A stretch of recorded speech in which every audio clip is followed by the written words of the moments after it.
அதாவது 14 பேர் அவங்க NDPS ஆக்டில் கைதானவர்கள்.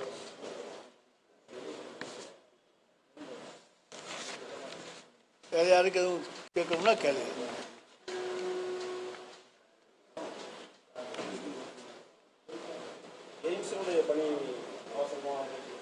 அது தேர்தலுக்காக வேண்டி சும்மா கண்துடைப்பு வேலை, நிதியெல்லாம் ஒதுக்கலை, ஒன்றும் பண்ணலை, வேலையை ஆரம்பிக்கணும்னு சொல்லியிருக்காங்க. உங்களுக்கு எல்லாம் தெரியும், தேர்தலுக்கு தேர்தல் எய்ம்ஸ் வரும், தேர்தல் முடிஞ்சோன்னா எய்ம்ஸ் போயிடும்.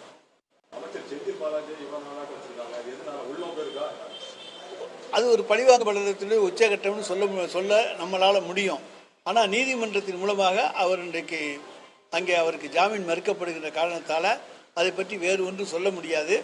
ஆனால் நிச்சயமாக அவர் மீது குற்றச்சாட்டு தாக்கல் செய்யப்பட்ட உடனேயே அவர் பிணையில் வந்து விடுவார் என்று எதிர்பார்த்தோம்.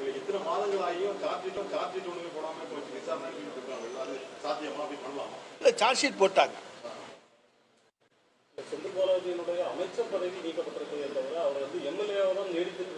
எம்எல்ஏ வந்து நீடிக்கலாம், எம்எல்ஏ நீடிப்பு, அமைச்சர் பதவியிலே அவர் நீடிக்கலாம். அவர் தான் ராஜினாமா செய்தார். மாண்புமிகு தமிழ்நாடு முதலமைச்சர் அவரை ராஜினாமா செய்ய சொல்லவில்லை. அவர் தொடர்ந்து அமைச்சராக இருப்பார் என்று சொன்னார். அதை எல்லோரும் ஏற்றுக்கொண்டார்கள். அதுக்கு எந்த தடையும் கிடையாது. ஆனால் அவர் வந்து ராஜினாமா பண்ணார். அவராக அந்த பதவியை ராஜினாமா செஞ்சிருக்காரு. அவர் எம்எல்ஏவாக நீடிக்கிறதுக்கு ஏதாவது நீதிமன்றத்தில் தண்டிக்கப்பட்டால் தான் ஒருவர் எம்எல்ஏவாக இருக்க முடியாத தவிர, குற்றச்சாட்டுகள் சுமத்தப்படுவதால் ஒருவர் வந்து எம்எல்ஏவாக நீடிக்க முடியாது என்கின்ற பழக்கம் கிடையாது. அவரை பொறுத்த வரைக்கும் எம்எல்ஏவாக நீடிக்கலாம்.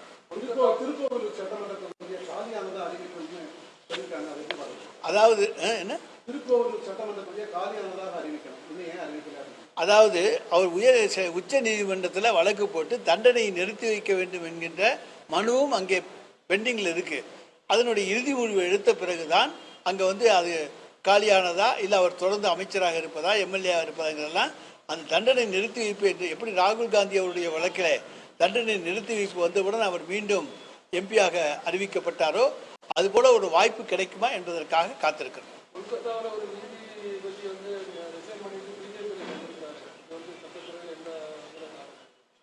அது அவருடைய விருப்பம். அதை நாங்கள் என்ன பண்ண முடியும்? நீதிபதியாக இருந்து செயலாற்ற வேண்டிய ஒருவர் நான் போய் சேர்றேன்னு சொன்னால் அதை நம்ம என்ன திறக்க முடியும்?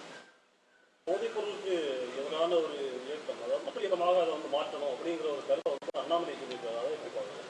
அண்ணாமலை அவர் கட்சியில் போதைப்பொருள் நடமாட்டத்தை அவர் கட்சியில் இருக்கவங்களை வந்து தடுக்கட்டும், குஜராத்தில் தடுக்கட்டும், அவங்க ஆளுகின்ற மாநிலங்களில் வந்து போதைப்பொருளை முதல்ல தடுக்கட்டும், டெல்லியில் வந்து ஒன்றிய அரசினுடைய கட்டுப்பாட்டில் தான் டெல்லி போலீஸ் இருக்குது, அதை தடுக்கட்டும். அதுக்கப்புறம் வந்து இதை வந்து தமிழ்நாட்டில் வந்து மக்கள் இயக்கமாக மாற்றுறதா இல்லையாங்கிறது பார்க்கலாம். இந்தியா பூரா அதை மாற்றுறதுக்கான முயற்சியை செய்யட்டும். இந்தியாவில் அவங்க தான் இது வரைக்கும் ஆட்சியில் இருந்தாங்க.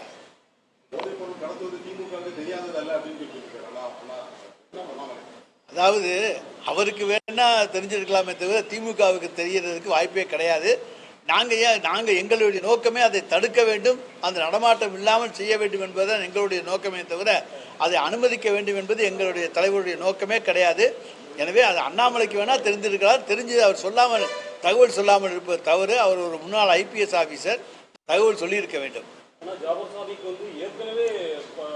அவருக்கு மேல வழக்கு பதிவு செய்யப்பட்டு அதுவும் போதைப்பொருள் சம்பந்தமான வழக்கு பதிவு செய்யப்பட்டுருச்சு அப்படிங்கிறத வந்து அண்ணாமலை ஓடிட்டு காட்டுறாரு. அது மட்டும் இல்லாம திமுகவில் வந்து அவருக்கு அதுக்கு பிறகு ஒரு பதவியெல்லாம் கொடுத்துருக்காங்க. அதாவது கட்சியில் சேர்ற போது அவருடைய யாருக்கு என்ன குற்ற பின்னணிலாம் பார்த்து சேர்க்கறது கிடையாது, நம்ம வந்து பார்க்க முடியாது.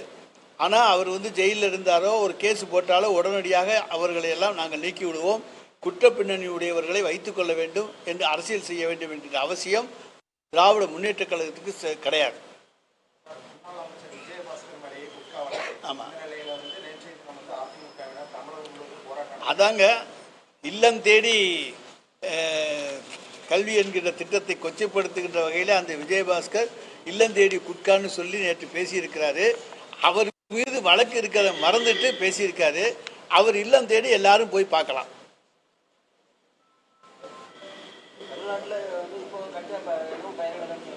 தமிழ்நாட்டில்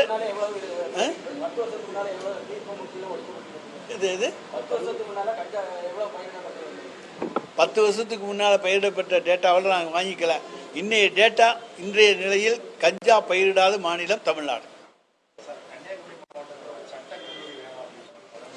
அது வந்து அது சட்டமன்றம் வர்ற போது மாண்பு முதலமைச்சர் அவர்கள் அதை பற்றி முடிவு செய்வாங்க. அதை பற்றி பார்த்துக்கலாம். வேறு எதுவும் கிடையாதுல்ல.